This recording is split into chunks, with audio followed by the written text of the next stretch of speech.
Cristo yo te amo. En la antigüedad, allá en Egipto, se estableció una de las fiestas, o la fiesta principal de todos los hebreos, judíos, israelitas. ¿Cuál es? La Pascua. ¿Dónde se estableció? En Egipto. ¿Qué era la Pascua? Vamos a leer Éxodo 12, 21 al 28. Ellos tomaron allá sacrificio de un cordero para que la muerte no entrara a su casa. Él, estando en Jerusalén, caminando por esta tierra, él se ofreció voluntariamente a ser el cordero para nosotros. Allá fue una orden para el que quería seguir vivo y era primogénito. En Jerusalén fue voluntario. Él dijo: yo voy al sacrificio. Él dijo: yo voy al sacrificio por usted y por mí. Entonces, para poder entender esto, tenemos que remontarnos a Éxodo 12, 21, 28. Y Moisés convocó a todos los ancianos de Israel y les dijo: sacad y tomaos cordero por vuestras familias y sacrificad la Pascua. Y tomad un manojo de hisopo y mojadlo en la sangre que estará en el librillo. El librillo es una de las 4 panzas de los animales que rumean. Y mojadlo en la sangre que está en el librillo, y untad el dintel y los 2 postes por la sangre que estará en el librillo. Y ninguno de vosotros salga de la puerta de su casa hasta mañana. 23. Jehová pasará hiriendo a los egipcios, y cuando vea la sangre en el dintel y en los 2 postes, pasará Jehová aquella puerta y no dejará entrar al heridor en vuestras casas para herir. Amén. Gloria a Dios. Guardaos esto por estatuto para vosotros y para vuestros hijos para siempre. Esto es, ¿para quién? Para los israelitas. ¿Estamos claros? Para los israelitas. Por eso la fiesta de la Pascua de ellos es la fiesta más grande que hay. Y cuando entréis en la tierra que Jehová os dará como prometió, guardaréis este rito. Y todavía eso es la fiesta más hermosa que hay en Jerusalén.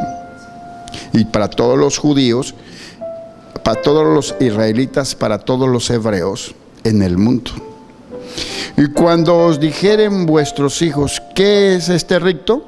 Vosotros responderéis: es la víctima de la Pascua de Jehová, el cual pasó por encima de las casas de los hijos de Israel en Egipto, cuando hirió a los egipcios y libró nuestras casas. Eso es para ellos. Nosotros, el cordero que dio voluntariamente su vida se llama Jesús. Entonces el pueblo se inclinó y adoró, y los hijos de Israel fueron e hicieron puntualmente así como Jehová había mandado a Moisés y a Aarón. Vemos que en aquel entonces fue la copa que rebosó a Dios en ese estatuto y en esa demostración de su poder de eliminar a todos los primogénitos, tanto de hombres como de animales. El faraón se endureció y no quiso hacer nada hasta que le tocó su hijo. ¿Y qué fue lo que vino después? El cumplimiento de que los hombres y las mujeres de Egipto vieron el terror tan grande en sus propios hijos que se despojaron de todos oro y plata y todas las cosas valiosas. Lo importante era que salieran de Egipto. No los quisieron dejar ir por las buenas. entonces por las malas tuvo que dejarlo ir. Recuerde que todo lo que pasó con Jesús en Jerusalén fue en la fiesta ¿de qué? La Pascua. Él tomó todo. Él se presentó en la fiesta de la Pascua. Él se presentó como cordero y vino voluntariamente. En Lucas 22, 7, 8, llegó el día de los panes sin levadura, en el cual era necesario sacrificar el cordero de la Pascua. Y Jesús envió a Pedro y a Juan diciendo: id prepararnos la Pascua para que la comamos. Mandó Jesús a preparar la Pascua porque él tenía que hacerlo, porque él estaba bajo ¿qué? Este mandato. Él no podía faltar a ese mandato. Él comió la Pascua como fue establecido por Dios para todo el pueblo de Israel. Él no podía faltarlo. Lucas 22, 14, 20. Cuando era la hora, se sentó a la mesa y con él los apóstoles, y le dijo: cuánto he deseado comer con vosotros esta Pascua antes que perezca, porque os digo que no la comeré más hasta que se cumpla en el reino de Dios. Y habiendo tomado la copa, dio gracias y dijo: tomad esto, repartidlo entre vosotros. Versículo 18. Porque os digo que no beberé más el fruto de la vid hasta que el reino de Dios venga. Tomó el pan y dio gracias y lo partió y le dio, diciendo: esto es mi cuerpo, que por vosotros es dado. Hace esto en memoria de mí. De igual manera, después que hubo cenado, tomó la copa diciendo: esta copa es el nuevo pacto en mi sangre, que por vosotros se derrama. Ahí instituyó la cena. Ahí él, antes de presentarse como cordero, para que no lo degollaran, sino que lo crucificaran. Aquí él toma por última vez y cumple ese mandato de Dios para todos los israelitas. Y él dice: esta copa es el nuevo pacto por mi sangre, que por vosotros se derrama. Aquí él tomó el lugar de aquellos corderos que degollaban y aún lo comen y hacen las fiestas en Jerusalén y en toda parte donde hay judíos israelitas. Primera de Corintios 11, 23, 26. Es muy necesario que usted esté consciente, los que van a tomar la cena hoy por primera vez, muy consciente de lo que están haciendo. Es muy necesario. Primera de Corintios 11, 23, 26. Porque ahora esto lo hizo el Señor en Lucas, ¿delante de quién? De los apóstoles. Ahora Él lo transmite al que Él le reveló todas las cosas que vieron los apóstoles. Quiero hacer notar esto. Muchos de nosotros hemos vivido en la iglesia, hemos compartido, pero no entendemos. Muchos en la iglesia, en las iglesias, pasan tiempos y años en la iglesia y no disciernen, no entienden, no comprenden. Entonces, si usted es uno de ellos, usted pídale al Señor que así como vino la revelación a Pablo, sea conmigo, porque tú eres el mismo ayer, hoy y siempre. Los apóstoles vivieron todo lo que vivieron y todo lo que hizo Jesús lo hizo delante de sus ojos, pero ellos no cambiaron hasta que le fueron abiertos los ojos cuando ya había muerto y resucitó. ¿Dónde fue eso? Lo vas a ver en el último capítulo de Juan. Ahí le abrió los ojos a ellos, el entendimiento.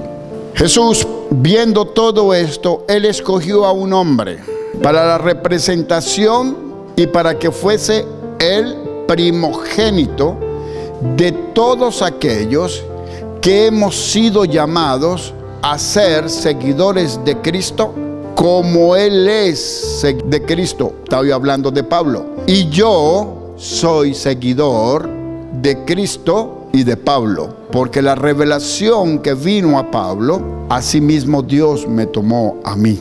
Yo estuve 7 años siendo discipulado. Mucha gente no puede discipularse ni siquiera 1 hora, 2 horas a la semana. Yo estuve 7 años. 7 años sin parar. Pablo estuvo 14. No me comparo con él, porque él es mayor en los hombres en la tierra, de los escogidos para revelarles el evangelio. Él es el mayor, Pablo. Pero Pablo tuvo 14 años. Jesús lo escogió a él. Y todo lo que vieron los apóstoles, a él se le fue revelado. Los apóstoles lo vieron, pero no creyeron. Los apóstoles vivieron en vivo y en directo y no discernieron. Mientras que a Pablo se le fue dado de una vez con revelación. ¿Quieres conocer a Jesús?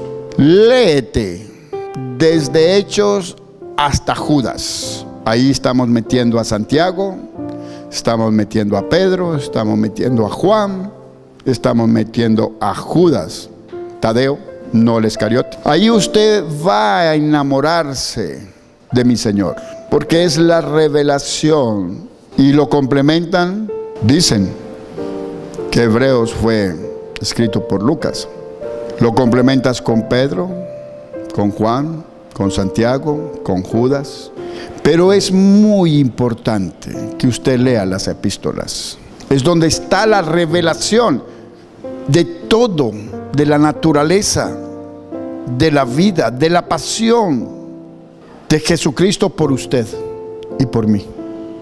Ahí usted va a conocer a mi Señor, porque Él se va a desnudar, le va a desnudar su corazón y le va a mostrar quién es Él.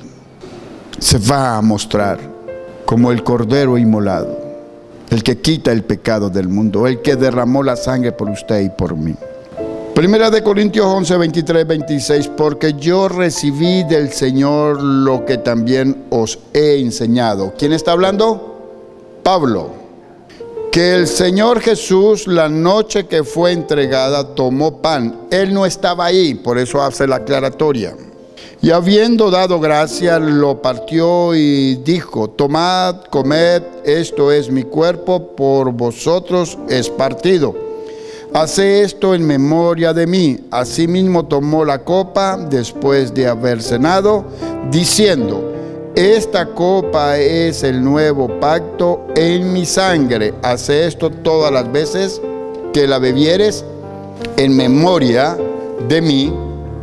Así pues, todas las veces que comieres este pan y bebieres esta copa, la muerte del Señor anunciad hasta que Él venga.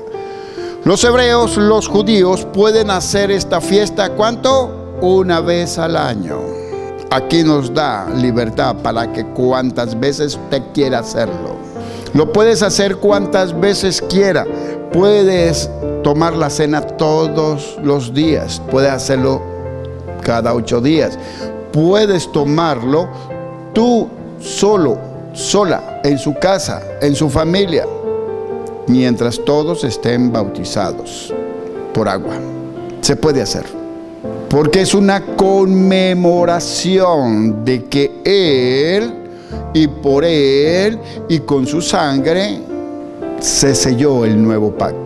Ya no tenemos que andar buscando animales y esperar 1 año para tener esta fiesta. No, esta conmemoración lo puede hacer cuantas veces quiera, siempre y cuando lo hagas consciente. La comunión con el pan y el vino, comúnmente llamada la Cena del Señor por la iglesia, fue extraída de la tradicional cena pascual judía. La Pascua era una de las fiestas solemnes del pueblo judío que se celebraba todos los años en conmemoración de que habían sido liberados de la esclavitud de Egipto. En aquella noche histórica, el ángel de la muerte había destruido a los primogénitos de todas las familias egipcias. sin tocar ningún hogar israelita, porque el dintel de sus puertas estaba salpicada con la sangre del cordero. La historia de la Pascua nos dice que la sangre libertó a Israel del juicio divino. Cuando Dios miró la sangre, Él no halló razón para proceder contra aquellos que estaban en esa casa. Es muchas las bendiciones que usted trae a su casa y que usted, después de ayer, de haber sido bautizado en agua y hoy tomar la cena por primera vez, son muchas las bendiciones que vendrán y que usted, lo importante es la conciencia con lo cual usted hizo el acto ayer, con lo cual nosotros lo hicimos anteriormente, lo que ya lo habíamos hecho, y con lo cual con qué conciencia usted va a tomar la cena hoy. Es muy necesario que lo haga consciente totalmente. Para mí y mi interés es que usted pueda disfrutar de todos los beneficios. Es lo que yo más anhelo, que así como Dios me ha abierto los ojos, como Dios me ha enseñado por medio de Jesús y el Espíritu Santo, ustedes puedan ser enseñados por Él, para que ustedes sean garantes de todos los beneficios del amor de Dios en ustedes, que se convierte en poder. No un poder para hacer y deshacer, es un poder para ser manifestado en nuestro prójimo. Ese poder me traerá beneficios a mí. Pero primeramente debo estar claros que primero es Dios, mi familia, la iglesia y yo. No debo ponerme de primero, tengo que tener mucho cuidado con eso. Ese es mi anhelo, que usted pueda disfrutar de todo eso que yo disfruto, porque yo le doy gracias a mi Señor Jesús por todo lo que Él me ha dado. Mi vida le pertenece a Jesús, porque Él mismo me lo dijo: yo he intervenido por ti ante mi Padre, porque mi Padre no te quería dar la salvación por causa de todo lo que hiciste. Pero Él se puso por garantía por mí, y yo no lo puedo traicionar, y algunas veces me siento que lo traiciono. Y yo le pido perdón públicamente aquí. A veces hacemos cosas que hacemos que flaqueemos en esa reverencia que nosotros le hemos profesado a Él. Un día antes de su inminente muerte, Jesús, en cumplimiento con ese rito judío, celebró la Pascua con sus discípulos, que dice un día antes, y dio paso a la institución de la cena, de la Santa Cena. De esta manera manifestaba que el significado original de la Pascua adquiría una nueva dimensión. Él sería el Cordero Pascual. Las casas de los judíos estaban llenas ¿de qué? De despojos de corderos, porque todas las casas habían matado un cordero para comerlo sin sal, con hierbas amargas y con pan sin levadura, porque así es que se come. Él se ofreció por todos nosotros, por todos los que hemos sido injertados al pueblo judío. Los judíos en tradición hacen eso. Él lo hizo para que nosotros no tengamos que hacer eso. Él mismo se inmoló por usted y por mí. Él sería el Cordero Pascual que se sacrificaría por la redención del hombre y dar paso así al nuevo pacto que se sellaría con el derramamiento de su sangre. A la luz de las Escrituras, aprendemos los propósitos de la Santa Cena. Primero, La cena del Señor es una ceremonia cristiana en la cual se come el pan sin levadura y el jugo de uva sin fermentar. Dos cosas: pan sin levadura y uva sin fermentar. Se llama mosto. Simbolizando el cuerpo y la sangre de Jesús.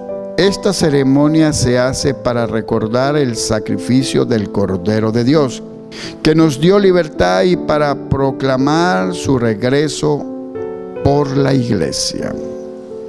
La cena del Señor fue instituida por Jesús, enseñada a los apóstoles y revelada al apóstol Pablo para que la enseñara a la iglesia. Nosotros, al menos yo, que sigo a mi Señor Jesús y sigo las pisadas de Pablo, porque así mismo lo dijo él.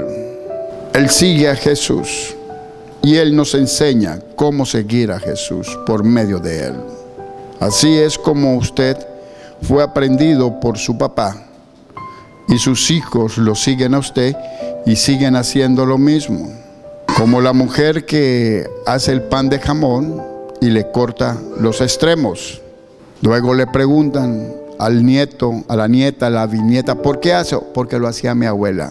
Mi abuela, ¿y por qué lo hacía? Porque lo hacía mi mamá también. Y cuando se dio cuenta, todo el mundo hacía lo mismo, le corta los extremos. Se aprendió algo y va de generación en generación. Símbolos usados y su significado: pan sin levadura representa el cuerpo del Señor sin pecado, partido y entregado por nosotros. Me gusta mucho enseñar, me fascina, de que todo lo que usted haga, lo haga consciente. Que usted venga, entró a las aguas y usted no sabe ni por qué. Eso no es así. Me gusta enseñar. Si usted va a tomar la cena, hoy hemos parado todo lo que hemos venido estudiando, porque el Señor así lo determinó anoche. Me dijo, enséñales la cena. No tienes que hacer predica, hoy ni te voy a dar nada, enséñale. Porque usted tiene que estar consciente qué es la cena. Conozco gente que toma la cena y no sabe por qué la toma. Eso no puede ser, porque entonces la toma indignamente, le vienen enfermedad y hasta la muerte. Lo vamos a ver después. Ahora lo vemos.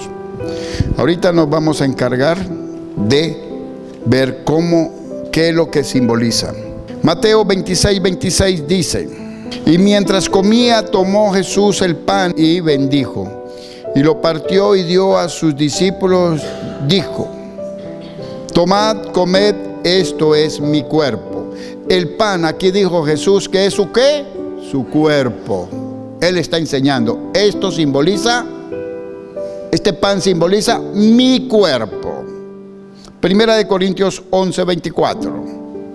Y habiendo dado gracias, lo partió y dijo: tomad, comed, esto es mi cuerpo que por vosotros es partido. Haced esto en memoria de mí.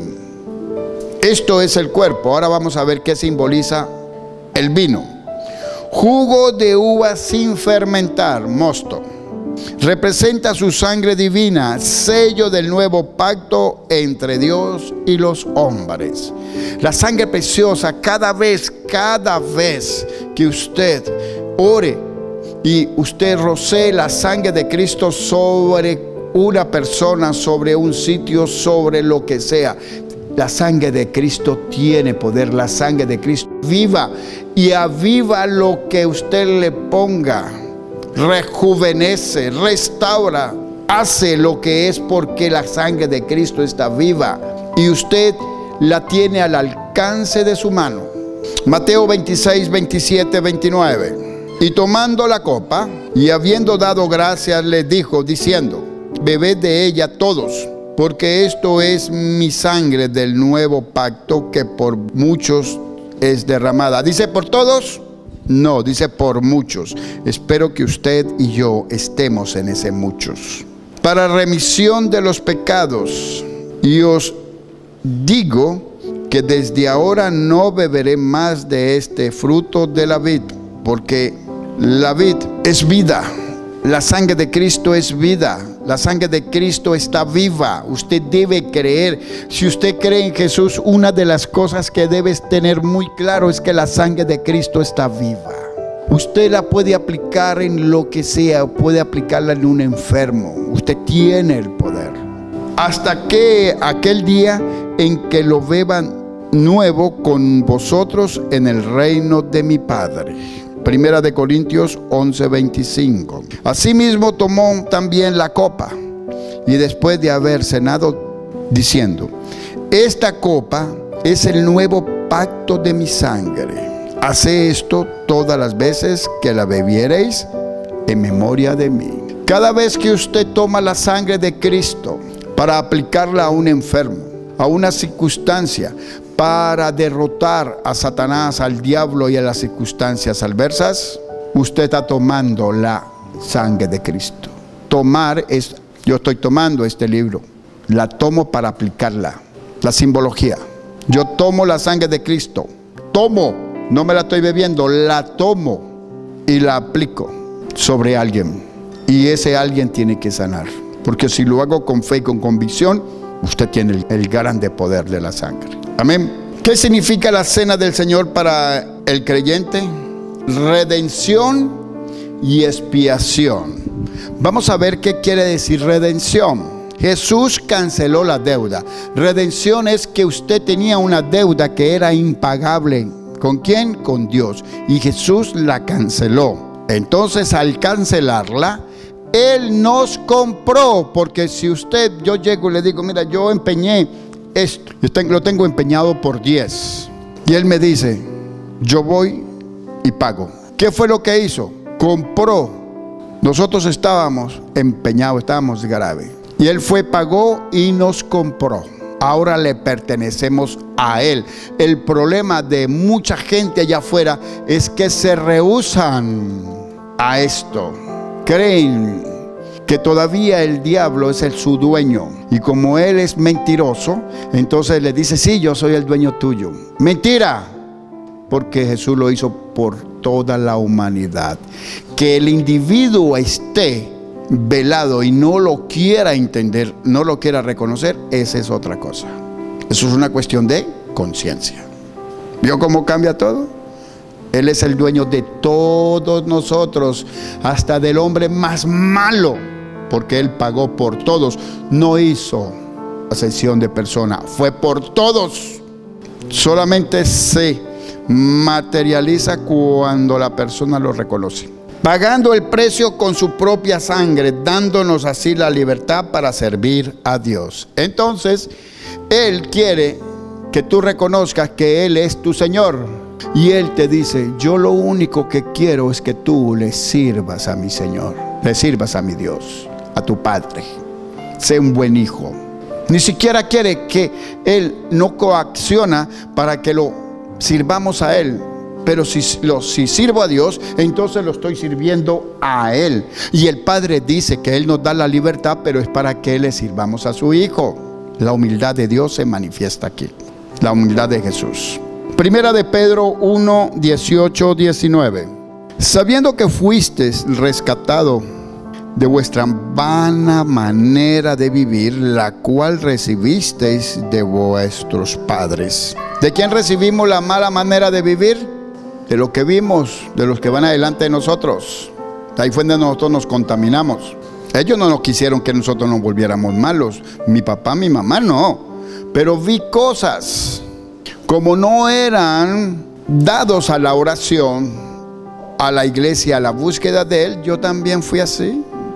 Al menos yo, mi papá y mi mamá nos inculcaban de que teníamos que ir a la misa. Y yo me pasé, porque yo me tiraba 4 misas semanales. Para mí la misa era lo máximo. Pero era tan loco esa cosa, que le voy a echar un cuento. Yo iba a la misa con una novia, y de repente la misa de pasado mañana iba con otra. Sí. Y la del sábado, la del viernes, esa era la más importante, porque después de la misa, bueno, hay un diablito ahí con la cola levantada, eso es haciendo y deshaciendo. Eso es una locura, una locura. Analícese usted mismo Si usted cuántas veces fue a la misa y salió a tomarse unos palos o a bailar o a hacer cosas que no tenía por qué hacer después de decirse que estaba santificado. Analícelo nomás. Solamente ahí, ¿entiende? Entonces, bueno, no nos vamos a meter con ellos porque nosotros fuimos parte de ellos una vez. Tenemos que orar por ellos para que vengan donde nosotros estamos. Primera de Pedro 1, 18, 19. En la redención. Y sabiendo que fuiste rescatado de vuestra vana manera de vivir, la cual recibiste de vuestros padres, que no como cosas corruptibles, como oro y plata. Oye, pero si nosotros no hubiésemos recibido esas malas enseñanzas, pero hubiésemos recibido oro y plata, estaríamos finos. Pero no dejaron esa corrupción de darnos oro y plata, sino malas enseñanzas. ¿O a quién aquí el papá le dejó oro y plata por toneladas? Lo que dejó fue una mala forma de ver las cosas que, bueno, mi papá nunca tomó delante de mí. Bueno, él tampoco tomaba. Tampoco vi en mi vida discutir a mi papá y a mi mamá. Lo único que sé que ellos discutían era debajo de la sábana. 12 hijos, mi mamá dijo que había tenido como 5 por pérdidas. Imagine usted, una cochinita. Entonces yo no sé cómo se reconciliaban ellos en algún altercado, pero no sé cómo sería. Bueno, entonces yo me imagino. Entonces, ¿qué pasa? Que aquí, como te lo dice, no con cosas corruptibles como oro y plata, sino con la sangre preciosa de Cristo, como de un cordero sin mancha y sin contaminación. Él nos redime porque Él se entregó, Él siendo sin pecado, sin arrugas y sin mancha y sin contaminación. Él, porque recuerde que los animalitos, para poder ser sacrificados en la ley y allá, revisaban el animalito para que no fuese ¿qué? Un animal ¿qué? Defectuoso. No podían. Si el animalito era cojo, no se podía. Se salvaba por eso. Se salvaba por eso. Eso es como el cuento de aquel indio, de aquel hombre que fue a la selva y en la excursión el jefe de la excursión sin querer le cortó un dedo. Y entonces siguieron. Y cuando vinieron los indios a comerse, los agarraron a todos y a este que todo el tiempo lo mandaban y era el que tenía que hacer todo. Cuando lo revisaron para ponerlo ahí en la brasa, le consiguieron que no tenía un dedo y eso lo salvó. Porque los indios no comían nada defectuoso. A veces nosotros no entendemos las cosas de Dios. Bueno, entonces ahora ya sabemos lo que es la redención. Ahora vamos a la expiación. ¿Significa esto que todos nuestros pecados le fueron remitidos al Señor Jesús? Todos sus pecados le fueron imputados a Jesús. Todos los que habían hecho, todos los que estaban viviendo en ese entonces, en los pecados de ese entonces, y todos los que hacemos actualmente, y todos los que haremos, y todos los que hemos hecho, todos los pecados del mundo, en todos los tiempos y dispensaciones, fueron remitidos ¿a quién? A Jesús. Mateo 26, 28. Porque esto es mi sangre del nuevo pacto, que por muchos, no dice de todos, es derramado para remisión de los pecados. Usted siempre métase ahí. Si usted cree que usted no está en muchos, métase ahí, dígale al Señor que lo meta en ese grupo. Muchos son los llamados y pocos los escogidos, dice Romanos 8. Hebreos 2:17. Por lo cual debería ser en todo semejante a sus hermanos, para venir a ser misericordioso y fiel sumo sacerdote en lo que a Dios se refiere, para expiar los pecados del pueblo. Usted y yo hemos sido llamados a que sigamos a Jesús para que nosotros seamos hermanos mayores de los que vienen atrás, porque es por lo que nosotros hemos visto lo que podremos enseñar. ¿Qué fue lo que vimos? Lo que hizo Jesús. Lo que hicimos ayer fue lo que yo he creído que Jesús hizo y me lo refrendó Pablo. Ahora muchos de ustedes lo llegarán a hacer con otros, porque esta es la enseñanza. Amén. Entonces, una de las pruebas que esto es así, los pecados son remitidos hacia adelante para todos aquellos que cometieron pecados graves antes de Cristo. Y los pecados después de Cristo fueron remitidos a la obra de la cruz. Vuelvo a explicar. Jesús está aquí, la cruz. Aquí están toda la gente que vivió antes de Cristo. Aquí está frente a la cruz todos los que vivían en ese momento. Y aquí están todos nosotros que hemos vivido después de Cristo. Entonces, hay uno que cometió un pecado muy grave, que era digno de muerte. Pero el Señor, en su benevolencia y en su amor, dictó un veredicto muy fuerte, que la espada y la deshonra estaría todo el tiempo en su casa por lo que había hecho.